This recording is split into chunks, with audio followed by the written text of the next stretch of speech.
Hello again, Athish here with my latest video, this time a discussion on Shadow versus Fire, the two Warlock destruction specs. And I must admit, I was quite surprised by my results.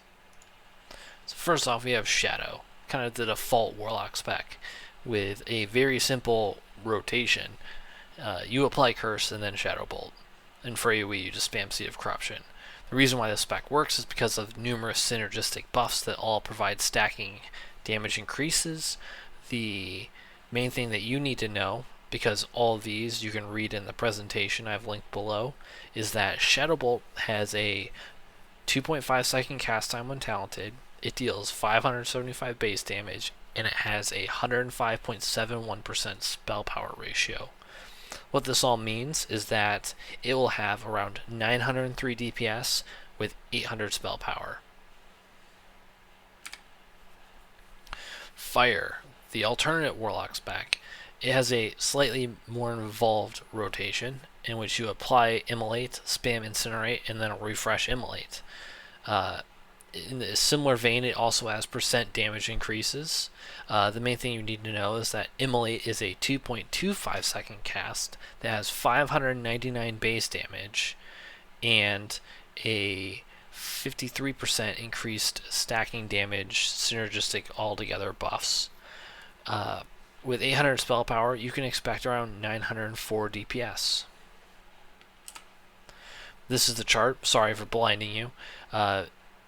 You can see here that around 800 DPS the lines are together, and above that amount of spell power, the Shadow Bolt wins out. What about Immolate though? Immolate's a mandatory cast for Incinerate. So Immolate lasts 15 seconds and has a 2-second cast time. It also has numerous things that improve it. It has a 20% direct damage ratio and a 65% dot ratio for a total of 85%. It gets 191% or 1.91 times damage on its base, and the same 1.53 or 53% on its dot.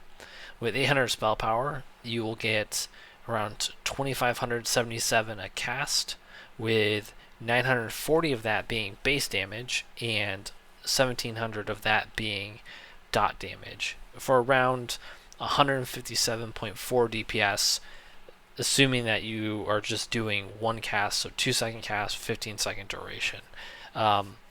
The initial hit can crit on it, but the dot cannot crit. So, additional shadow spells in summary. I want to put these together because they kind of tie together. So, the additional skills that benefit from shadow damage are Corruption, Seed of Corruption, Curse of Agony, and Curse of Doom. You can swap to a Succubus as a Fire Warlock and get most of the same benefits as a Shadow Warlock, but due to talents, you'll be missing out on Nether Protection and Soul Leech, which aren't necessarily damage increases, but they're both good survivability increases. So a Shadow Warlock would be tankier and more resistant to mechanics. Additionally, the best tier 4 gear and enchants will be either Fire or Shadow, not both. So if you are building out a set for Fire, you're not as able to shift over to Shadow. The main one thing that this comes up on is weapon enchants. There's an Arcane Fire weapon enchant and a Shadow Frost enchant. You can't have both. Now you could say, well, I'll get 2 weapons and one will be my Shadow weapon, but you're introducing a lot of variants just to be able to swap into Shadow.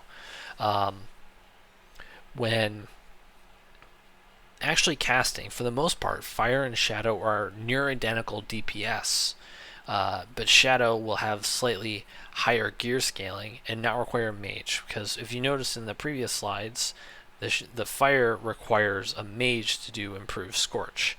The other benefit is that Shadow has access to all of those additional spells, including their best AoE spell.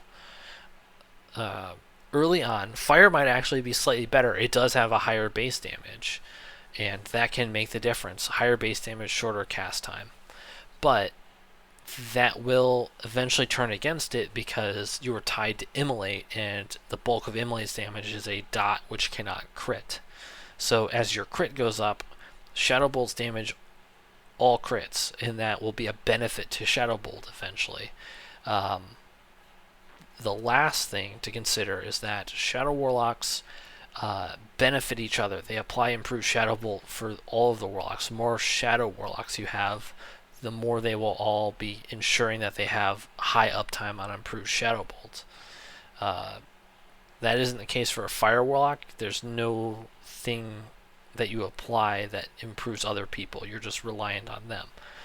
So, that being said, they do pretty much the same damage, and the main ways that Fire will eventually be outscaled by Shadow don't apply in 5-mans, really. They don't really apply when you don't have the Biss enchants, and they don't really apply when you're not in a group that doesn't provide the full range of stacking buffs. If you're in a group with a mage and no other warlocks, then Fire might actually be the superior spec. So I think this is a fine spec to try early on. If you like it and enjoy it, have fun with it. I do think, however, that for raids, especially in raid teams where you have lots of warlocks. Now, if you're in a raid team with 3 mages and 1 warlock, if that so happens, then heck yeah, Fire might be better. But if you're in a raid team, which we're expecting, where lots of people are going warlocks, Shadow will be the spec to go. Really, the surprise was just how close they are. They're very similar. Like, the 800 spell power, Incinerate, basically the same DPS as Shadow Bolt. Did not expect that. So if you have any questions, comments, something I missed, something you'd like me to review next, I'd be happy to hear it. So just leave a like, comment, or whatever, and I'll try and get to you. Thanks for watching. Bye.